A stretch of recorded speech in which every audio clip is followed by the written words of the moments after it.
In the previous videos, we focused on the basics behind TIA Portal.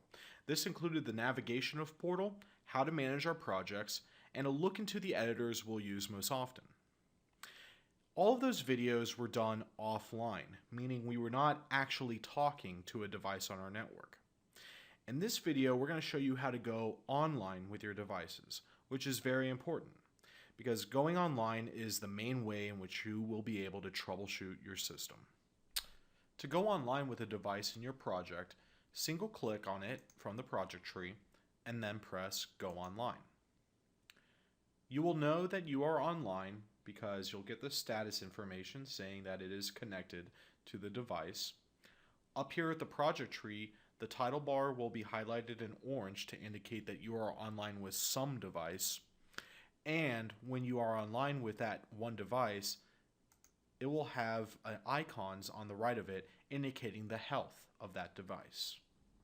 To go offline with the device, single click on it again in the project tree and then press Go Offline. You'll see that now that orange highlighting is gone, that our connection status has been terminated, and we are officially offline. Now, if your computer has never gone online with this device before, or if your Windows communication settings have changed, then you'll probably see the extended Go Online dialog open up automatically. In this dialog, we are basically telling TIA Portal how we want to connect from our computer down to our device. You'll be presented with a series of drop-down menus. In the first one, you're going to select what type of cable you will be using to talk to your device. For example, if you add a Profibus card, then you'll have this option to select Profibus. So long as you have an Ethernet card, you'll be able to select PN/IE, which means Profinet/Industrial Ethernet. After you select that, then you can pick your actual network interface card on your computer. In this case, this option is my Ethernet card, and this option is my wireless. You want to pick the card in which the Ethernet cable is directly tied to. Down here at the bottom, we're going to select which interface on the device we'll be connecting with. For instance, the 1516F has two Ethernet network interfaces. The one here at the bottom, my X2, that is my single port switch, and the X1 is my machine level 2-port switch. If I'm talking directly from my computer to that device, I can just select the port. Otherwise, if I'm going through a network with switches and routers, I would either want to select PN/IE_1, which was the name of my network, or I would select Try All Interfaces.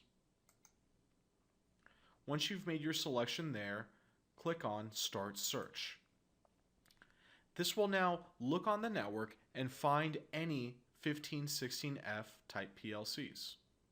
As you can see, here it found one of them, and at this point I can press flash LEDs, and if I look on my PLC, I will see that the 3 LEDs at the top are flashing. This lets me know that I'm going online with the right one. I can turn that off by deselecting that, and then again with this selected, I'll press Go Online. Now you can see I'm online with that PLC. It's important to note that that extended Go Online dialog will show up anytime you're connecting with a new device. Now, if you want to go online with multiple devices at the same time, instead of clicking on the device here in your project tree, you can click on the project name itself and then press Go Online. Here you'll have a dialog where you can select which devices you want to go online with. Once you made your selection, you can press Go Online. I wouldn't recommend that you go online with all your devices at once because this can slow things down. Now I can see that I'm online because I got the orange highlighting here on my project tree, and I can see which devices I'm online with as indicated by the icons here on the right. If you are able to connect to your devices, then you may proceed to the next video. For the remainder of this video, I'm going to show you how you can troubleshoot the common problems that would prevent you from connecting to your devices. For this next scene, I've intentionally messed up my communication settings so I won't be allowed to talk to one of my devices. For instance, if I try to go online with my PLC-1, you'll see that automatically it takes me to the extended Go Online. So I can go in here and say I want to talk to it over Ethernet, and then I want to pick my network card. Now the problem is the network card with which the Ethernet is tied to is not shown here. If this happens, then you want to go into your Windows settings and fix that. So hit cancel here on that dialog, open up your control panel, select view by category, then under network and internet, select view network status and task, and then click change adapter settings. Next, you'll want to come up here to the view and select details. This right here is the network card I want to use to talk to my device, and it's this device name that TIA Portal refers to. As you can see here, the status is disabled, so I would like to enable it by right-clicking and enabling it. Next, once it's enabled, you'll see the status network cable unplugged. If this is the case, that means that either the Ethernet connection is unplugged at your computer or at your device. You'll see now that I've plugged the cable back in, the status has changed to unidentified network. And that's good, because now it's actually talking to something, it just doesn't know what it is. Now, if I go back into Portal and on my PLC-1, I press Go Online, again, I'll be taken to the Go Online extended dialog. Now, I will select Profinet Industrial Ethernet, and here it finds my card. So I can click on the card and then do Start Search.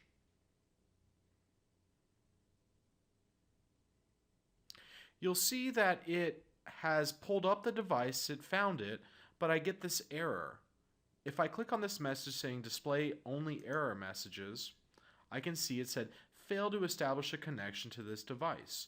An additional project-specific IP address is required. So if I click on that and then press Go Online, it will give me this dialog that says assign IP address. Okay, so what I did here was for that interface card, I changed the IP address to not match the subnet of my other devices. So if I clicked on Properties and then my Internet Protocol and then again hit Properties, I'll see I gave it an IP address of 1.2.3.4. These devices on my network were 192.168.0. something. In Portal, it will let you still connect to that device. You just have to say, yes, assign this IP address. And what Portal will then do is it will tell Windows, okay, whatever IP address you're at now, I need you to route to this subnet on which these devices are talking on. You'll see that I get a message saying that that IP address was added, and I can press OK, and now I can go online. So that's a pretty nice feature within TIA Portal. You don't have to change your Windows IP address settings in order to go online and talk to a device. To see how Portal does it, you can go to your extended Go Online or click on Accessible Devices here, and then next to your PGPC interface, click on Configure Interface. From there, you'll click on Configurations and then IEPG Access. In here is my routing table. So my computer's IP address is currently 1.2.3.4, and when I said assign IP address, Portal added this to my routing table. Now let's say that you're trying to connect with a device and the connection just hung there. It wouldn't establish communication and the process would time out. Sometimes what happens is someone selected assign IP address far too many times.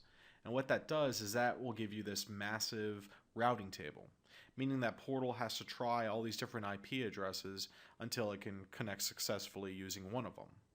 If that's the case, you'll want to go in here and you'll want to just delete out all these IP addresses to clean things up. So you can highlight all the IP addresses and then say delete project specific IP addresses and then press OK. In order to avoid this problem in the future, what I like to do is I like to set up my computer to be on the same subnet as all my devices. To see what subnet they're currently on, click on your Accessible Devices icon here and then click on Start Search. This will populate with all the devices on your network, giving their device name, the device type, and their IP address. You might notice a pattern to all these IP addresses. They all start with the same 3 octets, and then the last octet is unique. 192.168.0 is shared by all these devices, and that is my subnet. The last octet is my unique identifier.